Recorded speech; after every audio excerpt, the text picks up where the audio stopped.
Hey everybody, Rory McDonald from MacDon and Associates. This is the newest episode of Tuesdays with Rory, but on this episode, we're going to be talking about the implications of the National Association of Realtors' recent settlement that just took place here in the United States, specifically how this impacts real estate agents specifically. So stay tuned. All right. So in the last week or so, we've seen this settlement take place with the National Association of Realtors, where essentially what's happening is they're over the course of 4 years going to pay out $418 million. And a lot of things within the real estate market here in the United States, not just Michigan, is going to change. The compensation and how real estate agents who are representing purchasers is going to change, and it's going to change how you view the MLS when it comes to seeing what you can get paid on any given property. If you're a real estate agent watching this, you know when you go into the MLS, you're able to see what the compensation is for bringing a purchaser to that seller, what the seller is willing to pay you for bringing them a person who's willing and able to buy their house. That ranges anywhere from a flat fee of $500, and I've seen as high as 5% given the property. So that compensation model, that advertisement of the compensation is going to go away. I believe it's July is what they're shooting for.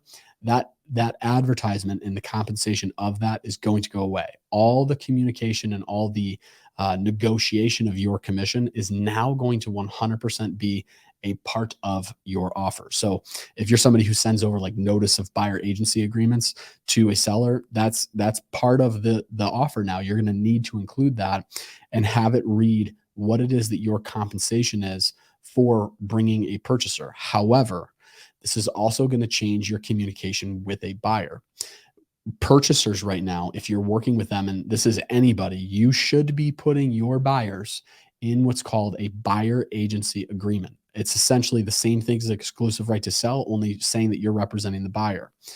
And what that states is hey, I'm going to negotiate on your behalf. I'm going to do my best to represent you, and I'm going to do my best to find you a house and negotiate upon the price of that house based off of the inspection, based off of the appraisal, based off of what the seller wants, all of those things. I'm going to negotiate upon that so that I know that you're getting the best terms for purchasing this property. Now, here's where things get crazy. A lot of people right now in the real estate market are buying leads. A majority of the leads that they're purchasing, if they're not using something like Mojo or Vulcan 7 or RedX to buy listing leads, expireds, unconditionally withdrawn, for sale by owner, for rent by owner, all those different leads. If you're purchasing buyer leads right now through a Zillow, through Realtor.com, through Trulia, through Homes.com, whatever it might be, if you're buying leads right now from those different sites, this is where things are going to change. You are not going to be able to be compensated if you do not have a buyer agency agreement with your client. You cannot just go in and negotiate upon what it is you're able to get paid. There's a limit to what it is that sellers are going to be able to, not a limit to what it is that sellers are going to be able to pay you, but you're going to be limited by, if you don't have that agency agreement with them. Now the seller's not required to pay you anymore. You don't have an agency agreement. The way that I'm understanding this is if I have an agency agreement with a client, let's say it's 3%, the average of what it is that we see that's listed on the MLS. If I don't have an agency agreement with them, or if I'm willing to cut my commission down to, let's say 1.5%, I'm going to cut it in half, and that seller's offering 3%, I have to take the 1.5% that the seller is offering me. I can't go up. I can't increase that amount. However, if I'm at 3% and the seller's only offering 1.5%, I'm forced to then take the 1.5%. My client, if they choose to, can make up that difference. Now, this is what makes it really, really hard for us as buyers agents right now in this market is, what if our client can't afford to pay us? I hate to say this, but I see a lot of real estate agents that jump on Instagram and Facebook and LinkedIn and all these other places. And I'm one who's done this too. And they say, look at what I did for my client. I got them, we negotiated the price down. We came down $10,000. I got them concessions. I did all these things. That's great. But if you negotiated on a $300,000 house that you got them $9,000 in concessions and they have to pay you, you really didn't get them anything. That concessions is going to come to you, and then your client is going to have to pay you. You're not doing anything better for your client. You're just negotiating your price at that point, and the concessions that the seller is willing to offer, you're using that to pay your your commission on this particular deal. So there's really a wash. And what's going to end up happening that I believe is those Zillow leads that everybody's been paying $400 or $500 a pop for, and Realtor and all those other websites, they're going to start to go away. They're going to hurt. And you, as a buyer's agent, are really going to struggle, strictly because a lot of buyers out there are not going to want to pay you or not be able to afford to pay you to help them find a house. They're going to end up going directly to the listing agent and finding a house that way. They're going to go directly to us as listing agents. They're going to go to the open houses. And when they have questions about that house, it's not going to be you they're going through anymore. It's going to be the listing agent. It's going to be a lot of dual agency stuff going on and not a lot of dual representation of a buyer agent and a listing agent. That's where things are going. This is how things are done in Chicago. This is how things are done in overseas. If you go over to England or even I think Canada as well, New Zealand, Australia, all those other places, they do business this way. They don't do it how we do it here in the States, where there's dual representation on any given deal and the seller pays the commission for the buyer's agent. If you want to be represented by a buyer's agent, you are forced to pay that buyer's agent in those places. You have to. The seller's not going to pay for your representation. That's on you.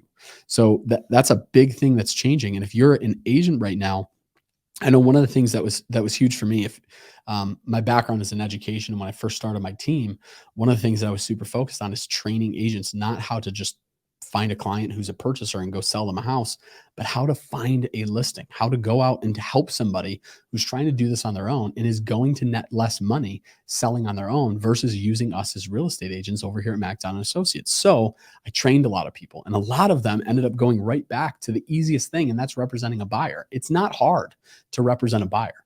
So if I'm representing a purchaser and I know the seller's paying me, now I don't need to do anything requiring my buyer to pay me anymore. It's all falling on the seller, who's then forking over the commission and paying me. So the implications of changing this for you as a buyer's agent and focusing more on the listing side needs to happen in order for you just to survive in the real estate industry. We're going to see, I would bet and say 50% of the realtors here in Michigan and around the United States completely get out of the industry altogether, strictly because they're not going to afford to be able to do business. If they're an agent who's either doing this part-time, or let's say they're on a team and they're coming through and, you know, their client or their team leader is buying a lot of buyer leads and they're sending people out and showing houses, it's the easier way to go. They're not going to be able to afford to pay you, your clients. And so what's going to happen is your business, let's say you did 20 deals last year and, you know, 14 of them, 15 of them, let's say, are buyer leads. If half of those go away and you only have 8 buyer leads, it's going to drastically change what you make over the course of a year, which is going to force you to do one of two things: leave the industry or adjust and do things differently and focus on the listing side. So if there's any suggestions that I have to you as real estate agents out there, focus on listings. Find your next listing. And if you need help, if you need coaching when it comes to how to do this, I would be happy to help you guys out with that. You can reach out to me over here at eXp Clinton Township and we can sit down and have a conversation. I'm an open book, willing to show you what it is that I do. I've done this with a lot of real estate agents. Some of them have taken my advice and ran with it and done really, really well. Others have not, and they focus majority on buyers. And there's nothing wrong with that, but it's changing now for you. So you need to adjust. You need to do things differently before this catches up to you. And now you're forced to get out of the industry completely. So if you have questions, reach out to us here at MacDon Associates, here at eXp Clinton Township, and we would be happy to help you out. Besides that, you guys have a blessed day and do your best to take care of your clients. See ya.